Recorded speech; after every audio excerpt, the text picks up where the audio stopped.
प्रोनेसिस investor academy के इस brand new video में आप सभी का बहुत बहुत स्वागत है। इंडियन स्टॉक मार्केट यहाँ से कितना और ज़्यादा गिर सकता है और उससे भी ज़्यादा ज़रूरी कि गिरने के बाद इसे वापस आने में कितना समय लग सकता है, यही सब जानने की कोशिश करेंगे इस वीडियो में। अगर वीडियो पसंद आए तो ज़रूर लाइक एंड शेयर करें। पहली बार हमारे यूट्यूब चैनल पे आए हैं तो चैनल को ज़रूर सब्सक्राइब करें। सबसे पहले मार्केट अपडेट एज ऑलवेज तो देख लेते हैं वर्ल्ड वाइड मार्केट्स में क्या चल रहा है, डिफरेंट एसेट क्लासेस में क्या चल रहा है। इंडिया का तो सेम स्टोरी है, कुछ नई बात है नहीं, जो कि डेली बेसिस पे हो रहा है।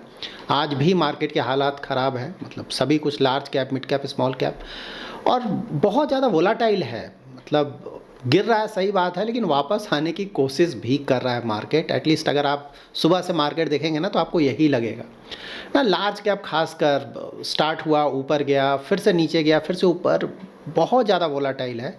और मिड कैप भी अच्छा खासा गिरा था, जो कि पहले के मुकाबले रिकवरी आया है। स्मॉल कैप भी बहुत ज़्यादा गिरा था, पहले के मुकाबले रिकवरी आया है। तो ऐसा लग रहा है कि एटलीस्ट कहीं ना कहीं थोड़ा बहुत बाइंग आ रहा है, बट हाँ, सेलिंग इतना ज़्यादा है कि बाइंग से बहुत ज़्यादा फर्क नहीं पड़ रहा है, मार्केट गिर जा रहा है ना। वर्ल्ड के दूसरे मार्केट्स का परफॉर्मेंस देख लेते हैं ना। तो यहाँ पे एशियन मार्केट का परफॉर्मेंस देखें तो ज़्यादातर अच्छा ही आपको लगेगा ना। खासकर जापान का मार्केट का परफॉर्मेंस बहुत अच्छा है।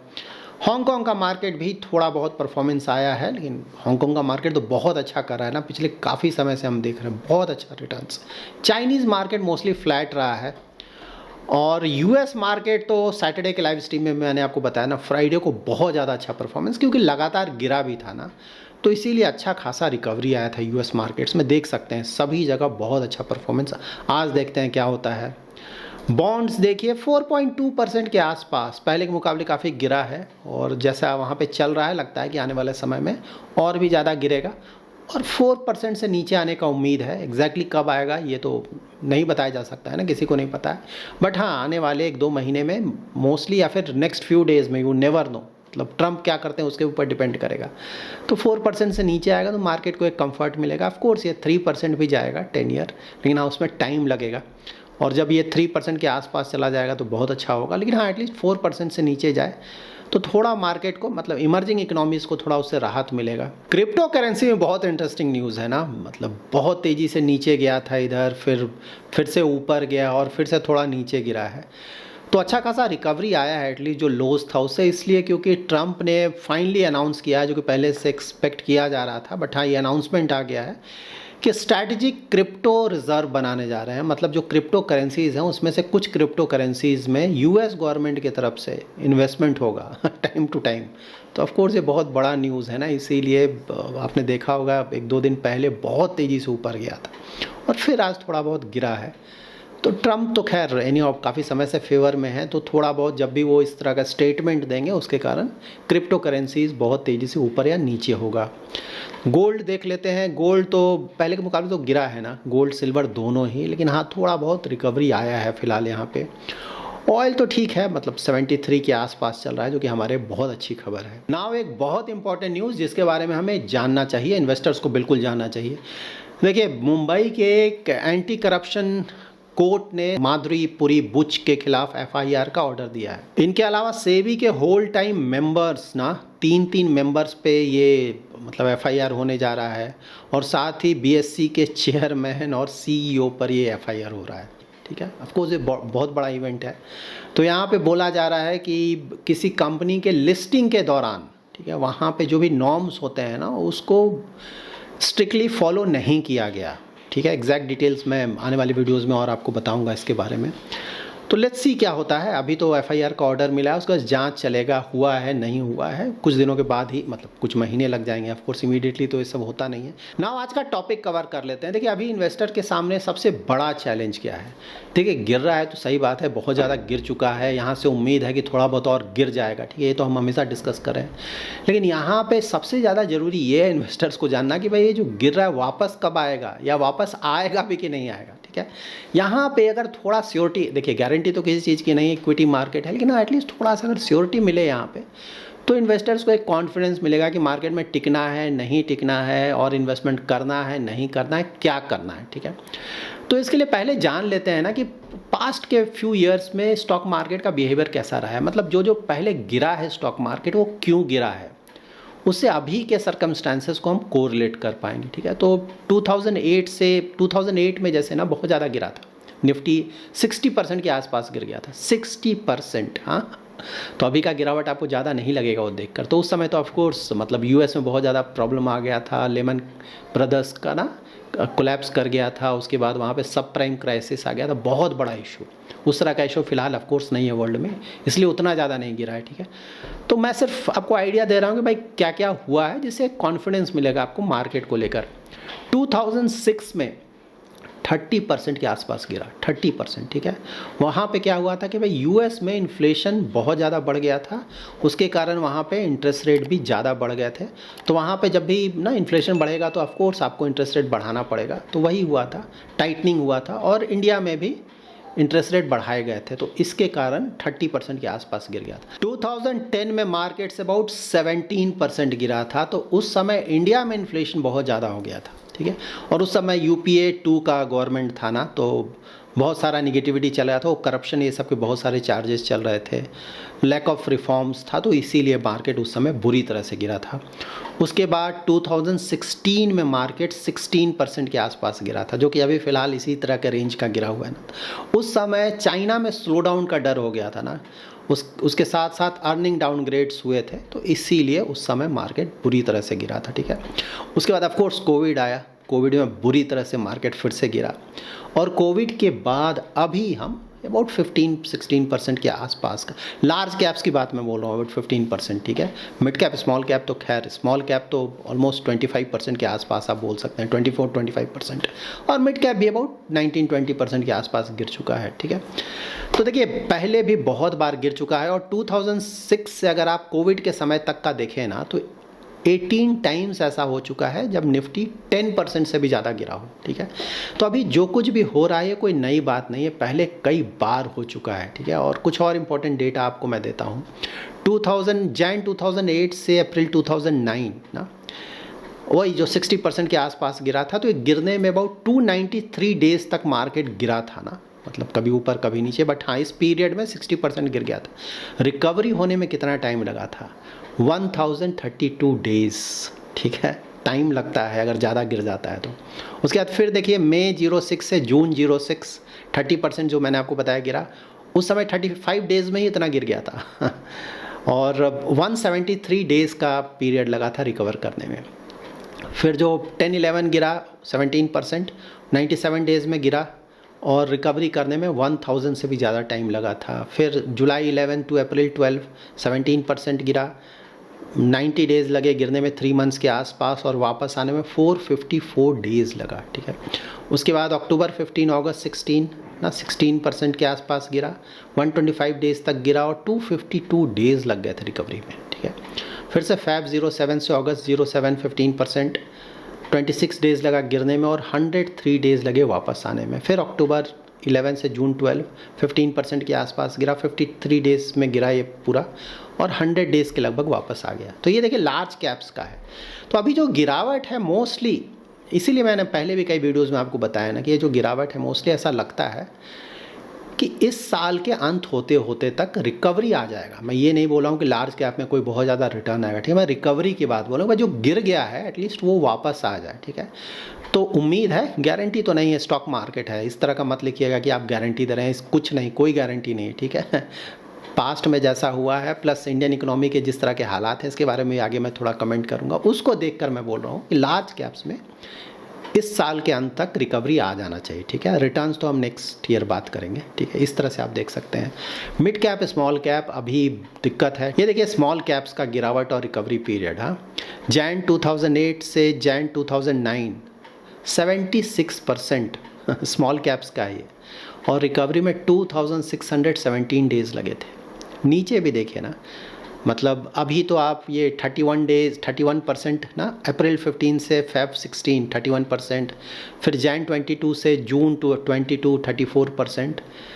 तो ये देखिए ना, मतलब 457 डेज़ लगा था 31% जब गिरा था रिकवर करने में। जब 34% गिरा था तो 575 डेज़ लगा था रिकवर करने में। इसीलिए मैं बोल रहा हूँ कि ये जो स्मॉल कैप वाला जो है ना, ये इस साल मुश्किल लग रहा है, ठीक है। इस साल नहीं होगा, कम से कम 1 से 1.5 साल का पीरियड कम से कम आप लेकर चलो, मतलब नेक्स्ट ईयर देखते हैं कि रिकवर करता है, कब करता है। तो स्मॉल कैप मिड कैप इसीलिए मैं बोल रहा हूँ कि भाई ना मेंटली प्रिपेयर रहें, 2 साल का एक दिमाग में रखें कि 2 साल में जो गिर गया है शायद रिकवर हो जाए। देखिए होने का, देखिए 6-7 मंथ्स में भी हो जाए, वो अलग चीज़ है, ठीक है। स्टॉक मार्केट है ना, एग्जैक्टली किसी को नहीं पता क्या होगा, लेकिन हाँ जिस तरह का पहले हुआ है और जिस तरह के अभी हालात हैं उसको देख कर लगता है कि भाई नेक्स्ट ईयर ही रिकवरी आएगा। इस साल मतलब एटलीस्ट ये जो गिरावट है वो रुक जाएगा, थोड़ा बहुत ऊपर भी आएगा, ऐसा नहीं कि नहीं आएगा, लेकिन पूरी तरह से रिकवर करके रिटर्न्स आना इस साल तो पॉसिबल नहीं लग रहा है, लेकिन लार्ज कैप्स में एटलीस्ट पॉसिबल लग रहा है। इसीलिए ना लार्ज कैप जैसे म्यूचुअल फंड में आप इन्वेस्टमेंट करते हैं तो मैं बोलता हूँ 5 ईयर मिनिमम इन्वेस्टमेंट होराइजन रखें, और मिड कैप स्मॉल कैप मैं बोलता हूँ मिनिमम 10 ईयर्स रखें, क्योंकि मिड कैप स्मॉल कैप देखिए जब ज़्यादा गिर जाता है ना तो वापस आने में टाइम लगता है, 2 साल 3 साल इस तरह का टाइम लग जाता है। इसलिए मैं बोलता हूँ कि वहाँ इन्वेस्टमेंट होराइजन ज़्यादा रखें। ज़्यादा रखेंगे तो सही बात है, एवरेज आउट होकर रिटर्न्स वहाँ भी आएगा, ये नहीं है कि रिटर्न नहीं आएगा, लेकिन शॉर्ट टर्म के लिए यहाँ पे ना जाएं, ये सब वेरी लॉन्ग टर्म का है। और लार्ज कैप भी at least medium to long term का इन्वेस्टमेंट होराइजन रखें। ये सब रखेंगे तो देखिए ये सब जो भी है ना मोस्टली उस पीरियड में एवरेज आउट होकर, देखिए ये सब गिरने के बाद भी रिटर्न्स तो आया है ना, मतलब ऐसा नहीं कि ये सब पूरा गिर गया उसके बाद मार्केट ख़त्म हो गया, ऐसा तो नहीं, फिर से तो उसी तरह से फिर से वापस आएगा मार्केट, लेकिन आपको ये सब समझना होगा, ठीक है। अब रिकवरी क्यों आएगा, तो देखिए इंडियन मार्केट्स अगर आप देखें ना, इंडियन इकोनॉमी देख लेते हैं, तो भाई जो भी निगेटिविटी था, जो भी प्रॉब्लम्स थे मोस्टली वो बिल्कुल होता है ना नीचे जा चुका था इंडियन इकोनॉमी, ठीक है बिल्कुल नीचे, मतलब जीडीपी पूरा ख़त्म, कंपनीज़ का परफॉर्मेंस ख़त्म, बहुत कम, ठीक है। लेकिन अब धीरे धीरे वहाँ पे वापस आ रहा है, ठीक है। Q3 का अगर आप परफॉर्मेंस देखेंगे Q2 के मुकाबले तो बहुत ज़्यादा इंप्रूवमेंट है, जीडीपी के नंबर्स भी थोड़ा इंप्रूव हुआ है, कंपनीज़ का परफॉर्मेंस भी थोड़ा इंप्रूव हुआ है। सबसे बड़ा हेडेक था इन्फ्लेशन अब लगातार कम हो रहा है। उसके बाद था कि भाई इंटरेस्ट रेट आरबीआई कब कम करेगा, वो भी रेट कट स्टार्ट हो चुका है, अप्रैल में फिर से चांसेस है कि और ज़्यादा रेट कट होगा। गवर्नमेंट की तरफ से था कि भाई कुछ टैक्स कट्स करें या कुछ बेनिफिट्स दें जिससे कि कंजम्पशन को बूस्टअप किया जाए, कंजम्पशन अर्बन कंजम्पशन खासकर बिल्कुल डाउन था, वो भी गवर्नमेंट ने किया है, जो कि नेक्स्ट ईयर से उसका फ़ायदा मिलेगा। इस साल तो फ़ायदा मिलेगा नहीं इस फाइनेंशियल ईयर में, नेक्स्ट फाइनेंशियल ईयर से उसका थोड़ा फ़ायदा आपको मिलने लगेगा।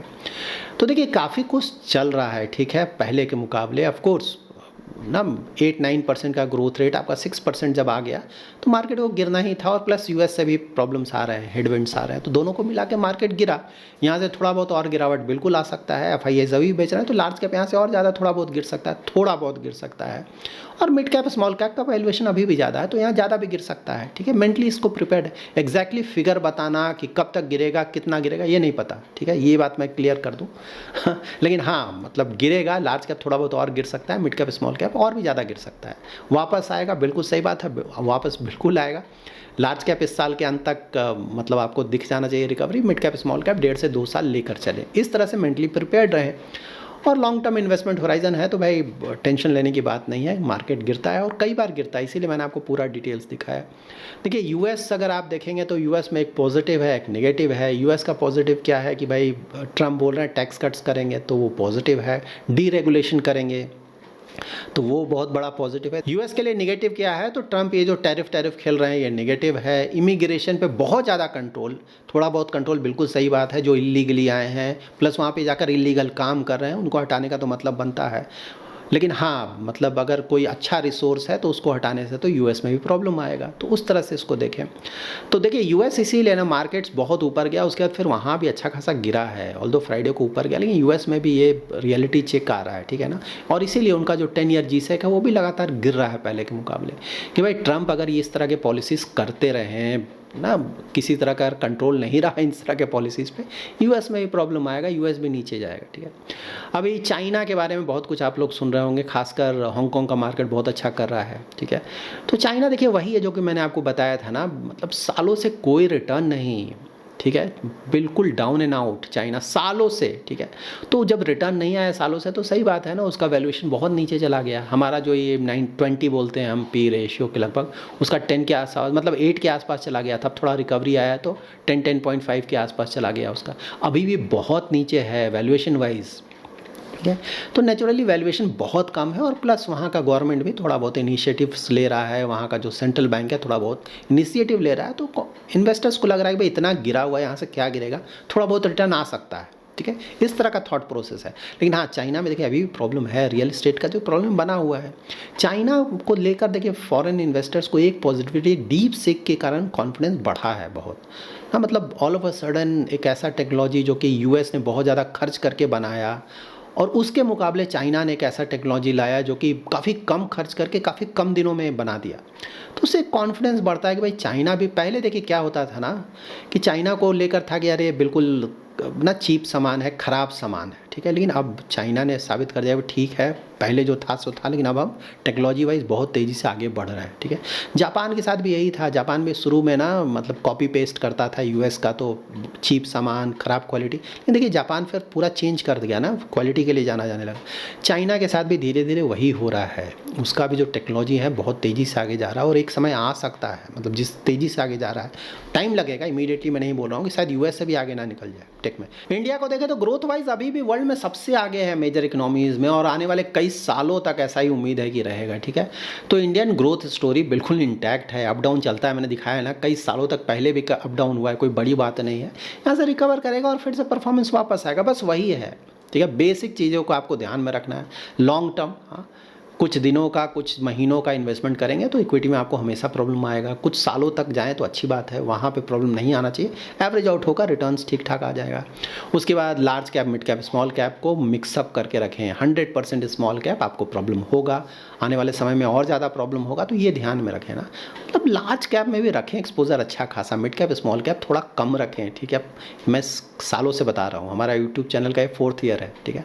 ऐसा नहीं, आप ऐसा नहीं सोचिएगा मैं अभी बोल रहा हूँ ये बात ना, लास्ट ईयर का देखिए, उससे पहले का भी वीडियोस देखेंगे, सालों से मैं ये बात बता रहा हूँ। बट हाँ, कुछ लोग सुनते हैं, कुछ लोग नहीं सुनते हैं, तो ये ध्यान में रखें। पूरा पैसा इक्विटी में कभी ना डालें, ठीक है। बहुत सारे एवेन्यूज़ हैं, मतलब मैं तो काफ़ी समय से आप लोग बता रहा हूँ, लास्ट ईयर से ही बता रहा हूँ कि भाई डेट भी अच्छा खासा है। डेट में अगर ज़्यादा रिटर्न चाहिए तो इस साल तो और नेक्स्ट ईयर भी उम्मीद है। रेट कट स्टार्ट हो चुके हैं, अभी सही बात है नहीं आ रहा है क्योंकि यूएस की तरफ से प्रॉब्लम आ रहा है, लेकिन आएगा आने वाले महीनों में। डेट में रिटर्न्स और तो पहले के मुकाबले तो ऑलरेडी आपको दिख रहा होगा रिटर्न बढ़ा है और भी ज़्यादा बढ़ेगा, ठीक है, रेट कट के साथ साथ। डेट एक अच्छा, मतलब जैसे डेट म्यूचुअल फंड, ठीक है, या एफडी में भी रिटर्न्स तो बढ़े हैं ना, वहाँ भी रिटर्न्स बढ़े हैं। डेट म्यूचुअल फंड में भी थोड़ा और रिटर्न्स आप एक्सपेक्ट कर सकते हैं। दूसरे एसेट क्लासेस डेट के साथ साथ, मतलब गोल्ड का भी रिटर्न आ रहा है पहले के मुकाबले, तो मतलब 2-3 साल से तो बहुत अच्छा गोल्ड का परफॉर्मेंस है। सिल्वर भी थोड़ा बहुत रिटर्न आ ही रहा है। तो बहुत सारे एवेन्यू, रियल एस्टेट का भी रिटर्न पहले के मुकाबले इम्प्रूव हुआ है। तो देखिए बहुत सारे एसेट क्लासेस हैं। इक्विटी बिल्कुल सही बात है, लॉन्ग टर्म में सबसे ज़्यादा रिटर्न। तो अगर कोई बहुत ज़्यादा रिस्क ले सकता है, very long term investment price, बिल्कुल सही बात है, इक्विटी में हम एक्सपोजर ज़्यादा रखेंगे, उसमें कोई कंसर्न नहीं। लेकिन 100% इक्विटी में नहीं, बहुत लोग ऐसा करते हैं, ठीक है, वो गलत है, ठीक है। अब देखिए, अब आपने पूरा पैसा डाला हुआ है, मार्केट पूरा गिरा हुआ, मान लीजिए आपको पैसे की ज़रूरत पड़ जाए, तो नेवर दो ना, फ्यूचर में क्या होगा, पैसों की आपको यहीं से पैसा निकालना पड़ेगा, तब तो आपको लॉस हो जाएगा ना। तो ये बिल्कुल गलत है इस तरह का इन्वेस्टमेंट करना। अलग से भी पैसा रखें, कुछ मतलब डेट म्यूचुअल फंड में कंफर्टेबल है वहाँ रखें, नहीं कंफर्टेबल चलिए एफडी में ही रख दीजिए, या फिर जैसे गोल्ड में आप कंफर्टेबल हैं, सिल्वर में कंफर्टेबल, थोड़ा बहुत मतलब डाइवर्सिफाई करके रखें। एक ही जगह पूरा पैसा, कितना भी हो आप बोले कि बहुत ज़्यादा रिटर्न, लेकिन भाई रिस्क भी तो ज़्यादा है ना। तो इन बेसिक चीज़ों का ध्यान रखेंगे ना, मोस्टली आपके इन्वेस्टमेंट जर्नी में प्रॉब्लम नहीं होगा। So that's it in this video. अगर आपको ये वीडियो पसंद आया है तो जरूर लाइक एंड शेयर करें। पहली बार हमारे यूट्यूब चैनल पर आए हैं तो चैनल को जो सब्सक्राइब करें। Thanks lot for watching.